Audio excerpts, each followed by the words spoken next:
Welcome back to Hip Hop Flash. Before we dive in, make sure to watch till the very end because we have an exclusive teaser for tomorrow's video waiting for you.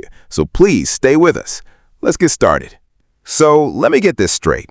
Sean Jay-Z Carter adds a second Los Angeles stadium date that lines up with Aubrey Drake Graham's birthday, and at the exact same time, a wave of YouTube channel glitches has Kendrick Lamar Duckworth's records showing up where they absolutely should not be, and people are still pretending this is just random chaos. Because that's the part that's frying me. The internet keeps acting like this story is only about a tour date and a hack, like it's just two separate little headlines you scroll past on your lunch break. No, put them next to each other and it starts looking like a pressure test on the entire rap ecosystem. Ego, optics, fan bases, media spin, and the weakest part of the modern music machine, distribution and metadata, getting yanked like a tablecloth. And here's the identity disruption Drake stans do not want to sit with. The reason they're loud right now isn't because they're confident, it's because they're scared of a moment they can't control. A stadium moment, in LA, on that date, with the one guest everybody keeps whispering about. And trust me, when we get to the part about how these hacks can happen through third-party distribution lanes and why that matters for who gets to own the narrative in 2026, the whole thing is going to click in a way that makes today's panic look very, very rational. Because if Kendrick shows up, and if that upload situation really moved the way people say it moved, then the fallout isn't just memes, it's reputations, relationships, and leverage, right when the culture is choosing who it actually believes and who it just streamed out of habit. Drop your thoughts in the comments, hit like, and subscribe. Let's get into it. Alright, so here's what's on the table and why it matters right now. First, the tour talk. There are posts circulating that Jay-Z's anniversary run, people have been calling it Jay-Z 30, is expanding, with an added London date and an added LA date. And the LA add-on is the one that has fans doing math like it's a conspiracy documentary. The claim is the second LA night lands on October 24th, which is Drake's birthday.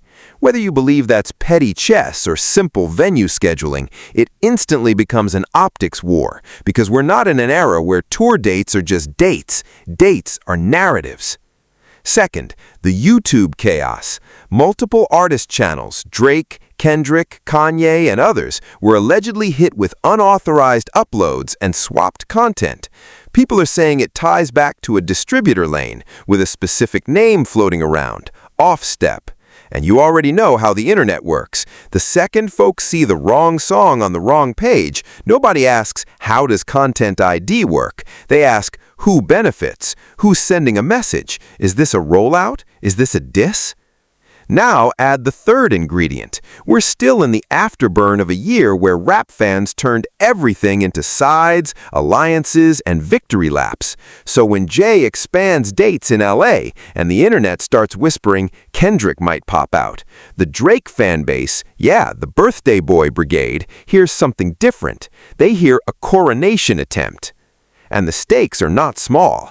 This is money. Stadiums are real numbers. This is culture. Because if the winner of the last big public rap war ends up standing next to Jay-Z in a stadium on the birthday boy's date, you're not just losing a headline, you're losing the argument that the culture still moves when Drake says so.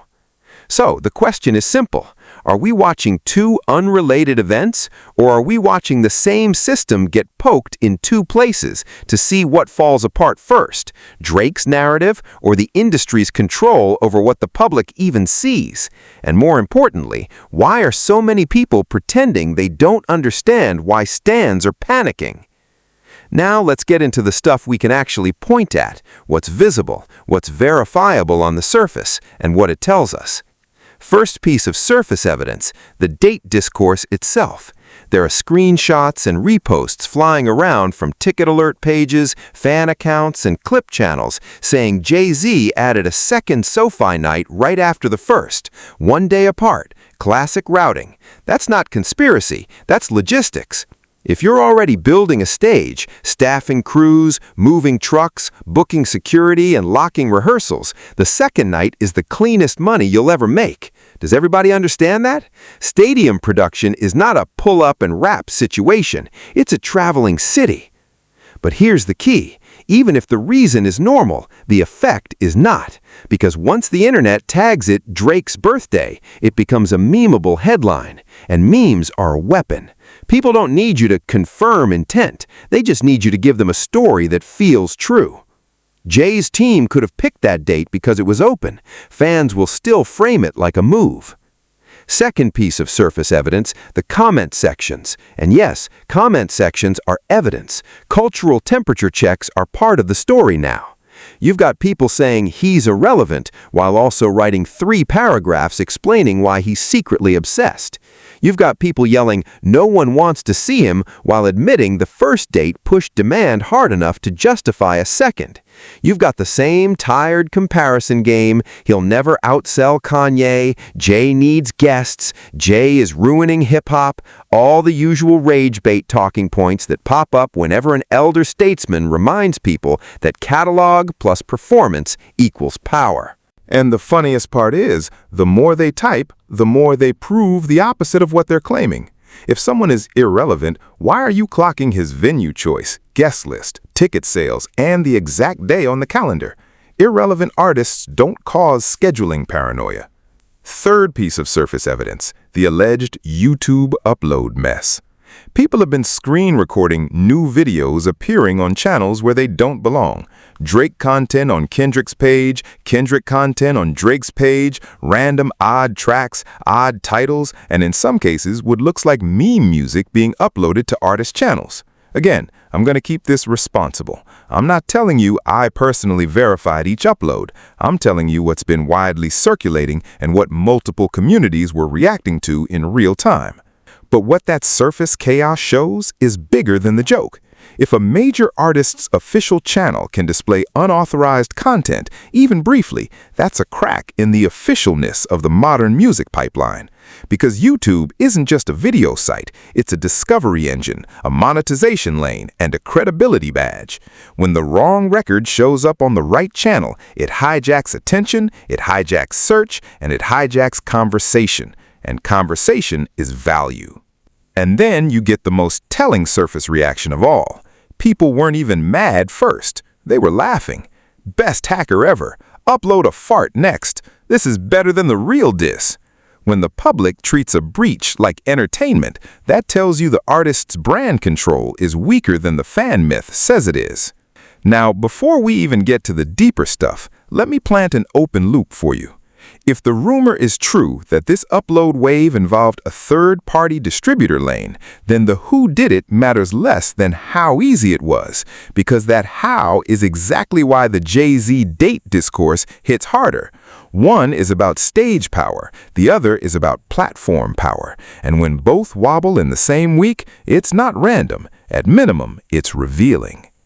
And speaking of revealing, we're not done, not even close. Because, and oh, do I have more for you, the part that really cooked the Birthday Boy Brigade isn't even the date, it's the whisper network around who might step on that stage and the way the culture has been moving like it's already expecting it.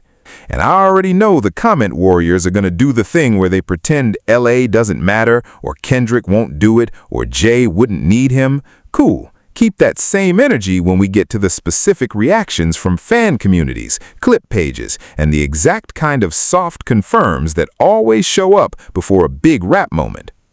Also, I'm going to say this right now. If you're still acting like upload chaos on official channels is just a prank, wait until I explain why the distributor rumor, if accurate, means the industry has a security problem that stans can't hashtag their way out of.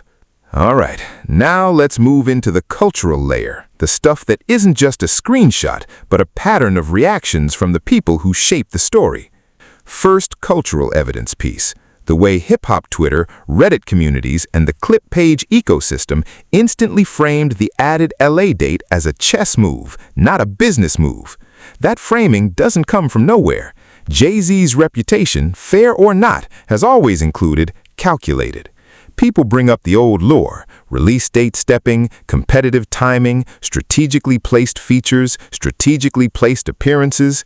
Even when the facts don't fully support the myth in every case, the myth is still powerful. And in hip-hop, perception isn't just part of the game. Perception is the scoreboard. So, when a date lands on Drake's birthday, the culture doesn't ask, is SoFi available? They ask, is Jay making a point? And then they add the next cultural layer. If Jay is making a point, who would he bring out to sharpen it? Second cultural evidence piece, the Kendrick factor. LA fans and West Coast tastemakers have been talking like this is the West Coast edition of a big legacy moment. Names get thrown around: Snoop, Dre, Kendrick. Now, is that confirmed? No, but culturally, that's how these moments are processed. When a major act hits a major city, people expect local royalty. That's been true forever. Guest appearances are part of the rap economy now. And Kendrick is not a local opener. Kendrick is a symbol. If he appears, it's instantly read as alignment. And that alignment is exactly why Drake stans get weird, because Drake's brand thrives on being the sun that other planets orbit. The moment the culture sees a stadium stage where Drake isn't the center of gravity, especially on a date that's symbolically his, it triggers that panic posting. It's not about the show, it's about hierarchy. Third cultural evidence piece, the way the hack story became a diss by accident. People were sharing clips like, imagine waking up and seeing Not Like Us on Drake's channel, treating it like the universe trolling him. And I want you to notice something. Nobody was talking about it like, this is terrible for artists. They were talking about it like, this is hilarious for Drake. That tells you where the cultural appetite is right now. The appetite isn't just for music, it's for humiliation as content. It's petty, it's toxic, but it's real. Now, I'll give nuance here because credibility matters. Could the date just be routing? Yes. Could the hack chatter be overblown by fan pages farming impressions? Also yes. Could some of the uploads simply be automated system errors, region glitches, or short-lived mislinks that got screenshotted into a bigger story? Also yes. But here's why that counter-argument doesn't actually diffuse anything. The cultural reaction is the story. In 2026, it doesn't matter if a thing lasted 5 minutes if it produced 5 days of narrative. It doesn't matter if a date was chosen for trucks if the culture reads it as a threat. The machine runs on what people believe happened, and that belief shapes the next move artists make, the next headlines bloggers write, and the next inside source whispers to a podcast host. And this is where you can feel the gear about to shift, because up to now, we've been living in memes, dates, and fan panic. But the real question is, why is it so easy for the internet to weaponize both a tour schedule and a platform breach into the same kind of message? Because that's not just hip-hop drama, that's system design. Now, let's talk industry. And I mean the unsexy part people skip until it eats somebody alive. Here's the pattern interrupt. Everybody keeps yelling petty like this is just rapper chess, but the real power move in 2026 isn't a bar, it's infrastructure, it's access, it's control of distribution, identity, and monetization lanes. Systemic angle 1, third-party distribution and metadata fragility. If the OFFSTEP rumor is even halfway true, meaning unauthorized uploads got routed through a distributor-like access point, then what we're seeing is not some genius hacker writing bars. We're seeing the modern music industry's weakest link. How many hands touch an asset before it hits a platform? Audio files, video assets, release metadata, channel linking, ownership claims, publishing splits, ISRC-style identifiers. Most fans don't know or care, but it's the plumbing. And the plumbing is often stitched together with logins, permissions, vendor dashboards, and human error. What does that mean in plain English? It means official doesn't always mean what you think it means. A channel can be official and still be one compromised credential away from looking like a joke. And when that happens, the damage isn't just embarrassment, it's ad revenue leakage, brand dilution, potential strikes, confused fans, and most important, lost trust. Trust is the currency that makes fans click without thinking. Once they think even this can be fake, the whole machine gets shakier. Systemic angle 2. narrative laundering through the engagement economy. While fans are arguing Jay is obsessed versus Drake is obsessed, the blogger class, the headline launderers, are eating. Every clip page, every aggregator, every rap news account that posts a cropped screenshot without context is participating in a system where attention is monetized and truth is optional. That's why you get instant certainty from people with zero verification, because certainty performs, certainty gets reposted. And here's where Jay-Z versus Drake becomes a perfect case study. Jay's power, historically, isn't just music, it's positioning, catalog weight, business credibility, elite relationships, and the ability to make a moment feel historic. Drake's power is ubiquity, constant presence, constant conversation, constant chart talk, constant everywhere at once. Both are forms of control, but they break differently under stress. A stadium moment breaks ubiquity because you can be everywhere online and still not be able to stop the culture from caring about one physical stage in one city on one night. And a platform breach breaks myth because you can be the algorithm king and still look powerless if your own page becomes a billboard for someone else, even briefly. Now bring those two angles back to the same week.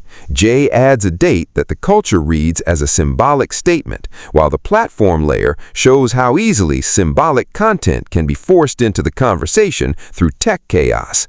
Even if the events are unrelated, they rhyme. And when two things rhyme in hip-hop, fans call it a scheme. They call it foreshadowing. They call it karma. But industry people call it something else, vulnerability.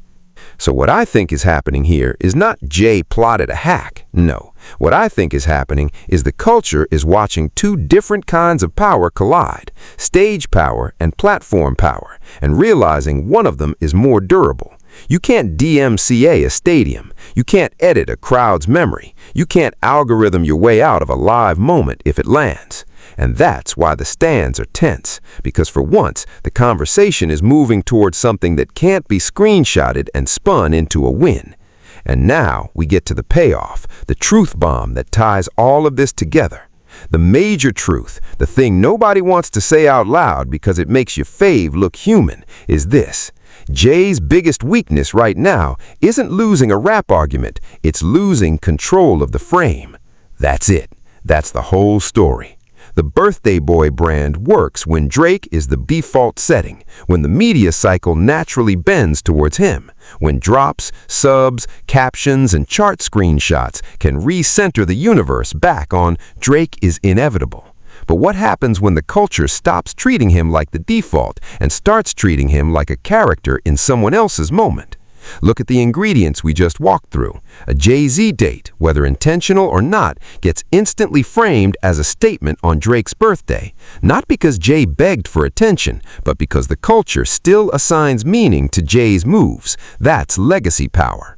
Then the YouTube chaos, whether it was a distributor breach, credential leak, or some other exploit, turns into a public punchline where Drake's channel is treated like a canvas for other people's jokes.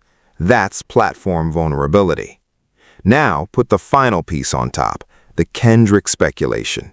Kendrick doesn't even have to say anything. He doesn't have to tweet. He doesn't have to post a blurry rehearsal pic. The fact that the culture can imagine him walking out in LA with Jay-Z on that date is enough to make Drake stans crash out in advance.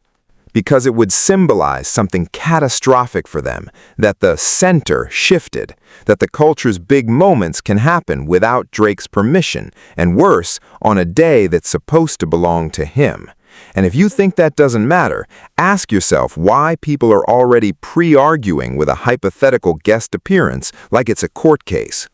And to be very clear, this is speculation. I'm not telling you Kendrick is confirmed to show up. I'm telling you the fear of it is already shaping the conversation, and that fear reveals more than any confirmation would. The consequences are real. If that moment happens, it becomes a reference point. It becomes a meme that lasts. It becomes a "where were you when" clip that gets replayed every time Drake tries to declare himself untouchable. And even if it doesn't happen, the fact that the culture believed it could happen tells you the same thing. People are ready for a world where Drake isn't the axis.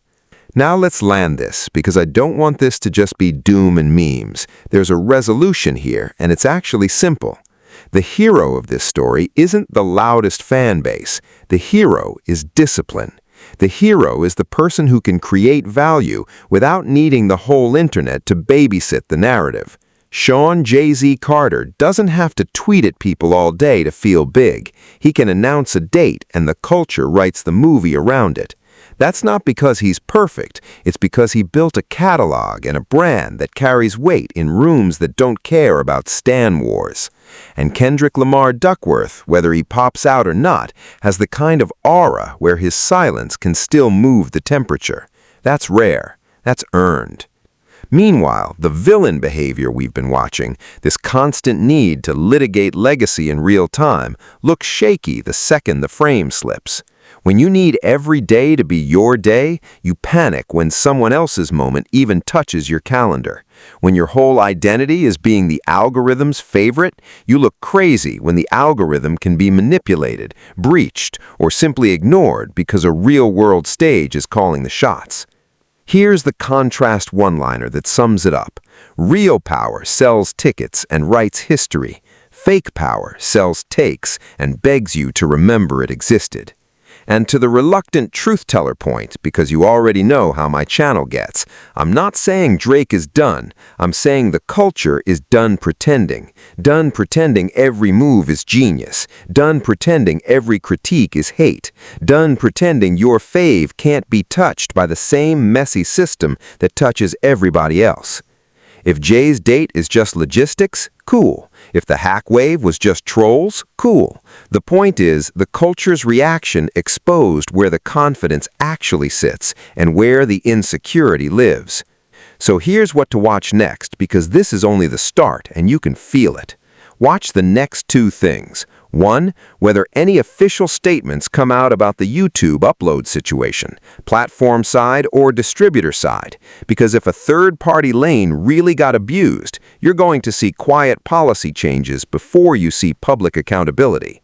Two, watch the build-up to that LA weekend, setlist chatter, rehearsal whispers, friends and family sections, who's in the city, which producers and affiliates start moving funny online. That's where the tells always are. And if you're the type that thinks nothing's going to happen, I hear you. But I also remember how many times the internet said that right before a major rap moment and then acted shocked when it happened on camera. So make sure you're subscribed, because when the next piece drops, whether it's a confirmed guest, a behind-the-scenes business detail, or the real explanation for how those channels got hit, I'm not doing the watered-down version. We're doing the full breakdown. And for the next video, I want you to click the one where we dig into the real reason legacy acts are suddenly moving like it's wartime again, because there's a specific industry shift happening behind the scenes, and once you see it, you're going to understand why this Jay-Z, Drake, Kendrick triangle isn't just personal, it's the machine resetting in public. But here's the question nobody wants to answer. If Drake's contract story is nothing to worry about, why does every conversation suddenly turn into an attack on Kendrick and Jay-Z? The pattern is engineered, and the real truth drops tomorrow. Stay tuned.